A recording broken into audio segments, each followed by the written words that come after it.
안녕하십니까, 알림이 황희두입니다. 어제 주호영 비대위원장의 직무집행 정지 소식이 전해진 이후 국민의힘 내부가 발칵 뒤집혔습니다.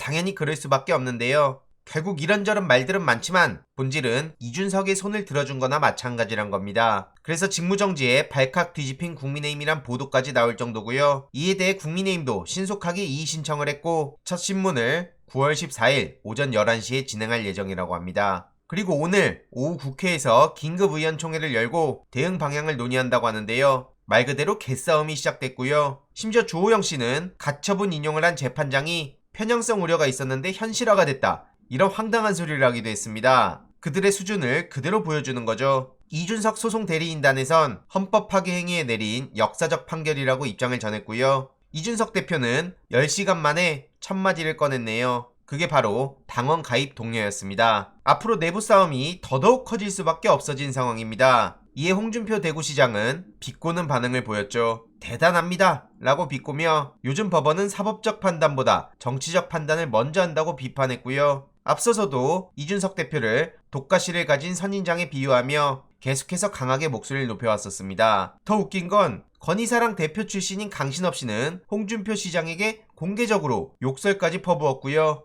심지어 윤석열 대통령 40년 지기로 알려진 석동현 변호사도 건희사랑 해체를 촉구하니까 이에 대해서 자중하라고 경고하기도 했습니다. 도대체 뭐가 어떻게 돌아가는 겁니까? 이외로도 어제 판결에 대해서도 판사가 정치를 한 거라며 좌파 판사의 분탕질이다, 국민의힘 큰일 났다, 좌파 판사의 정치 판결, 이런 글도 남겼고요. 국민의힘 윤리위원장은 즉시 이준석 추가 징계 개시 절차를 시작해라, 이런 글까지 남기고 있는데 상황이 참 웃기게 흘러가고 있습니다. 이게 지금 2022년 대한민국 정부 여당의 현실이고요. 최근 안철수 의원이 인터뷰를 했었는데 모양 참 우스워진 상황이죠. 이준석 출마 원하면 하게 해줘야 된다, 그리고 민주당이 제일 두려워하는 사람은 본인이다, 이런 황당한 소리를 하면서 지난 24일 이런 인터뷰를 했었는데 안철수 의원 입장에서도 썩 좋은 상황은 아닌 거죠. 이에 많은 시민들은 완전 자아도취에 빠져있구나, 원래 이상하고 모자란 건 알았는데 거기에 자아도취까지, 약도 없다는 비판이 이어지고 있습니다. 특히 문재인 전 대통령과 민주당의 많은 피해의식에 쩔어있다는 지적도 나오고 있고요. 윤석열 대통령 또한 최근 국제적으로 또 망신을 당하고 굴욕을 당한 사실이 있습니다. 영국의 저명한 경제지인 이코노미스트가 윤석열 대통령을 향해 기본을 배워야 된다고 꼬집은 건데요. 준비 부족으로 카리스마를 보여주지 못했다고 지적하고 어리숙하고 정돈되지 않은 모습으로 묘사되기도 했는데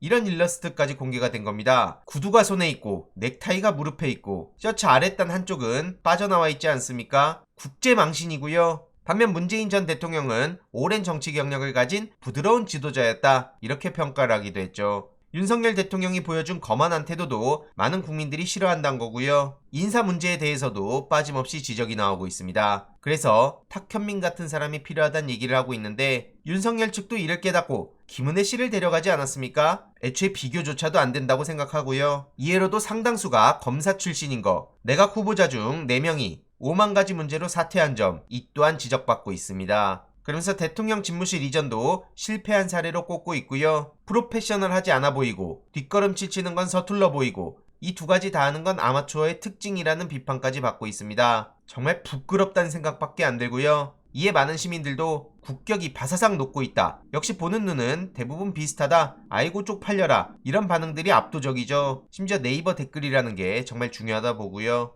이해로도 지금 고위공직자 재산이 공개되고 있지 않습니까? 최근 김건희 씨의 예금이 50억가량 된다고 전해져서 이 또한 많은 논란이 불거진 바 있는데 질병청장은 주식 리스트에 진단키트, 백신 업체가 들어가 있었다 합니다. 진단키트 회사 주식 무려 166주를 보유하고 있는데 B사, S사, SK바이오사이언스, 이게 질병관리청장의 보유 주식이란 겁니다. 만약 문재인 정부 때 정은경 청장이 이런 주식을 보유하고 있었다는 게 알려졌다면 반응이 어땠을까요? 물론 이에 대해서도 역시 실망을 안 시키는구나, 주식 자체가 문제라기보단 직무 분야와 관련된 주식은 의혹이 일어날 수 있기에 반드시 정리했어야 되는 거 아니냐, 이런 지적에 많은 공감이 이어지고 있고요. 정말 징글징글하다. 문재인 정부에서 코로나 대응을 죽도록 열심히 하고 최선 다했다는 건 온 국민이 아는데 노골적인 보복이란 비판도 빠짐없이 나오고 있네요. 이외로도 이종호 과기부 장관도 반도체사 채권 12억을 보유하고 있다는 소식이 전해져서 이 또한 이해 충돌 여지로 많은 지적이 나오고 있고요. 금융위 부위원장의 재산 70%는 가족회사 주식이란 내용까지 드러났네요. 중앙상선이란 곳은 그의 아버지와 형이 대표를 맡고 있는 가족기업이란 건데 금융위가 조선업에 대한 금융지원 등의 정책을 해온 점을 감안하면 당연히 먼저 주식을 처분했어야 되는 거 아니냐, 이런 비판이 나올 수밖에 없는 거죠. 추가적인 소식들 계속 전해드리도록 하겠습니다. 이번 내용도 유익했다면 구독, 좋아요, 알림 설정, 멤버십 가입 정말 큰 힘이 된다는 점 말씀드리고 싶습니다. 이번 내용도 주위에 널리 공유 부탁드립니다.